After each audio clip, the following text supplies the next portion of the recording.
साला।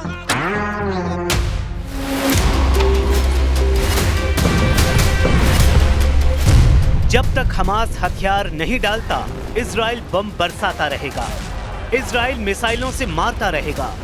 इजराइल तब तक मारेगा जब तक हमास और उसके असल आका मटियामेट नहीं हो जाते। पीएम नेतन्याहू ने ये वार्निंग अरब वर्ल्ड को दे दी है। उन्होंने प्रेसिडेंट ट्रंप को भी साफ साफ कह दिया है कि अब इजराइल किसी की नहीं सुनेगा।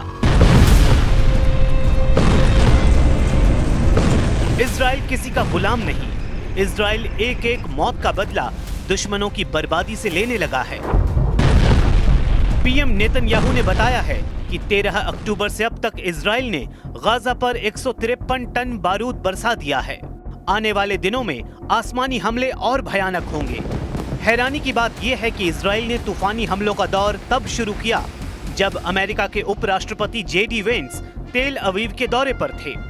वेंस जब इजराइल डिफेंस फोर्स के टॉप कमांडर से मुलाकात कर रहे थे, तब गाजा में जंगी जेट और मिसाइलों से बमों की बौछार जारी थी।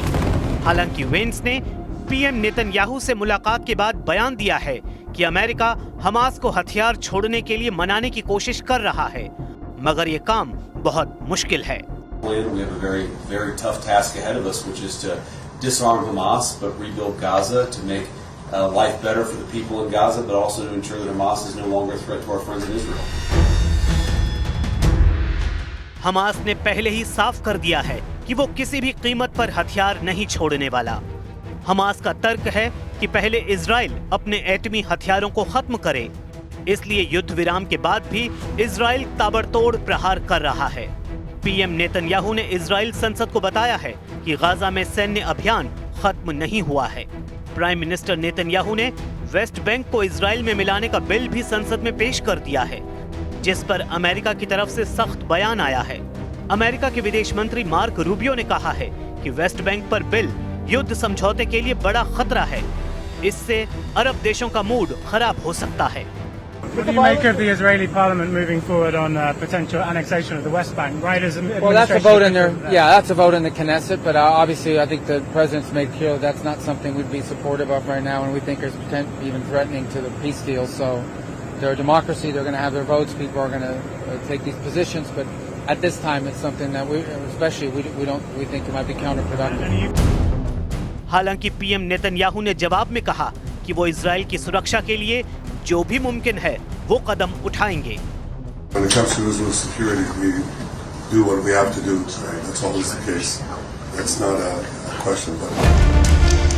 नेतन्याहू ने ये भी साफ किया है कि जो देश ये समझते हैं कि अमेरिका उन्हें चला रहा है, वो जान लें कि इजराइल अपनी सुरक्षा खुद करता है।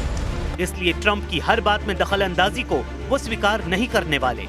नेतन्याहू के सामने जेडी वेंस ने भी इस बात पर हामी भरी है कि दोनों देशों की कोशिश खाड़ी में शांति लाने की है। लेकिन नेतन्याहू का प्लान कुछ और है, जिसकी तरफ उन्होंने इशारा भी कर दिया है। इजराइल ने तुर्की के खिलाफ खुलकर मोर्चा खोल दिया है। पीएम नेतन्याहू ने धमकी दी है कि तुर्की की सेना को गाजा में किसी भी सूरत में तैनात होने नहीं दिया जाएगा। ट्रंप के शांति समझौते के तहत इंटरनेशनल गठबंधन सेना की गाजा में तैनाती का प्लान है, जिसमें तुर्की की सेना का इजराइल ने कड़ा विरोध शुरू कर दिया है।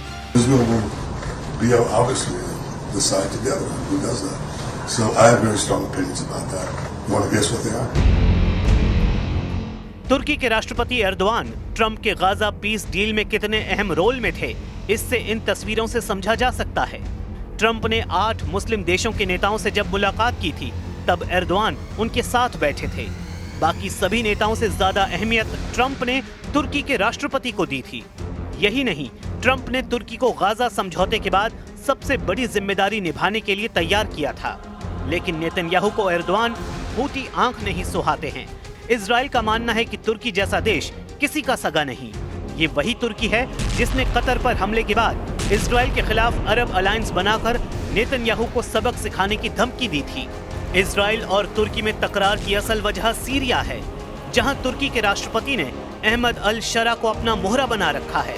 कमांडर जुलानी उर्फ अहमद अल शरा सीरिया के बफर जोन से इजराइल आर्मी को बाहर जाने की धमकी देते रहते हैं, जबकि इजराइल सीरिया में हिजबुल्लाह लड़ाकों के खतरे को देखते हुए सैन्य तैनाती में कमी के लिए तैयार नहीं है। इसी को देखते हुए एर्दोआन और इजराइल आमने सामने नजर आ रहे हैं। Suriye'nin parçalanmasına dün rıza göstermedik. Bugün de yarın da kesinlikle rıza göstermeyiz. Suriye'nin toprak bütünlüğü özellikle Ramına güneyi ile kuzeyi arasında koridor açma hayali kuranlar emellerine Allah'ın izniyle ulaşamayacaklar. एक वक्त al Qaeda और ISIS के आतंकी रहे अल Jolani को Erdogan का करीबी माना जाता है। आतंकी संगठन आईएसआईएस से अपने करियर की शुरुआत करने वाले जुलानी ने सीरिया में अलकायदा की जमीन तैयार की। यानी जुलानी पहले आईएसआईएस का आतंकी था और फिर अलकायदा का सरगना बन गया। कई सालों तक जुलानी एचटीएस यानी हया तरीर अल शाम नाम का आतंकी संगठन बनाकर बशर अल असद की सरकार से लड़ा और 2024 के अंत में तुर्की, इजराइल और अमेरिका की मदद से बशर अल असद की सरकार को उखाड़ फेंका। जुलानी पर इजराइल कभी भरोसा नहीं कर सकता।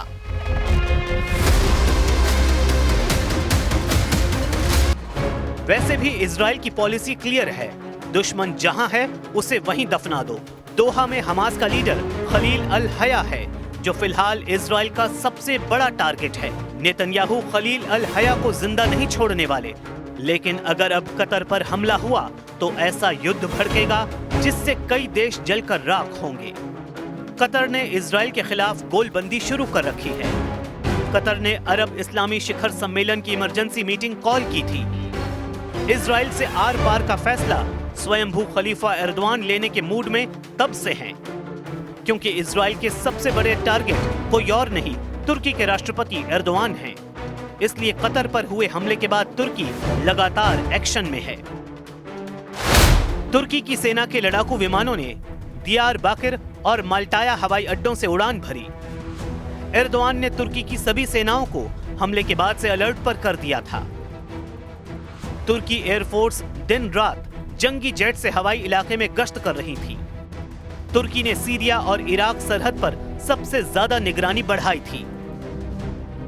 तुर्की ने airborne warning and control system भी तैनात कर दिए थे।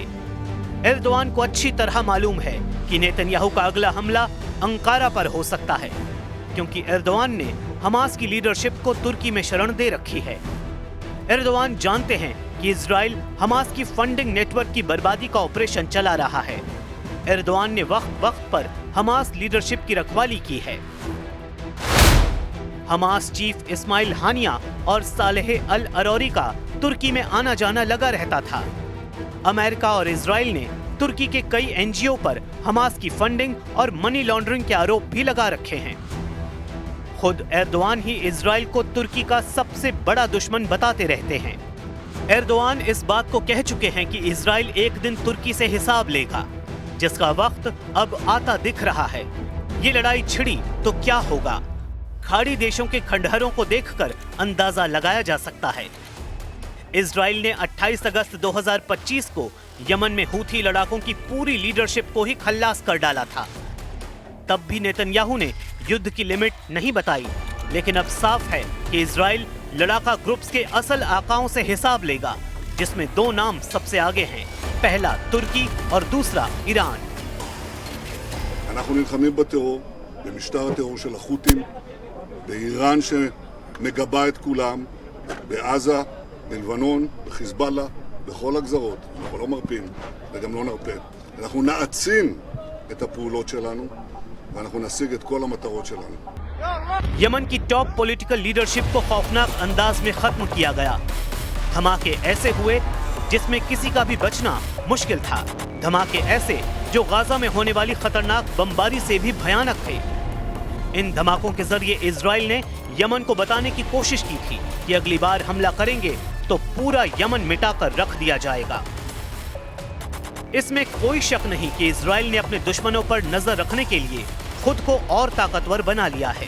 पूरे पश्चिम एशिया पर नजर रखने के लिए इजराइल ने जासूसी के लिए नया उपग्रह भी लॉन्च कर दिया है। इजराइल के रक्षा मंत्री इजराइल कार्ड्स का दावा है कि नए उपग्रह की मदद से अब हर दुश्मन पर पैनी नजर रखी जाएगी। Today, Israel, the defense industry, have launched the most capable surveillance satellite demonstrating the invention, creation, creativity, capability of Israeli. All the startup nation help to achieve this mission to get space superiority of Israel.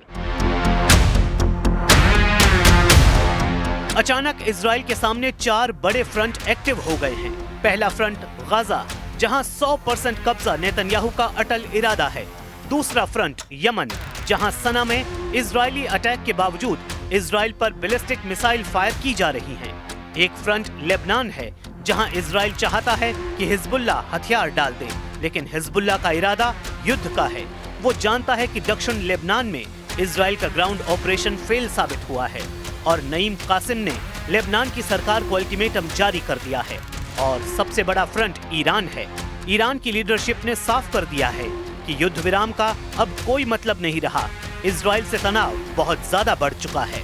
Iran बार बार ये दावा कर रहा है कि उसने 12 दिन के युद्ध में अब तक अपनी पूरी ताकत का इस्तेमाल नहीं किया है और न ही अपनी नौसेना और IRGC की कुद्स फोर्स को तैनात किया है।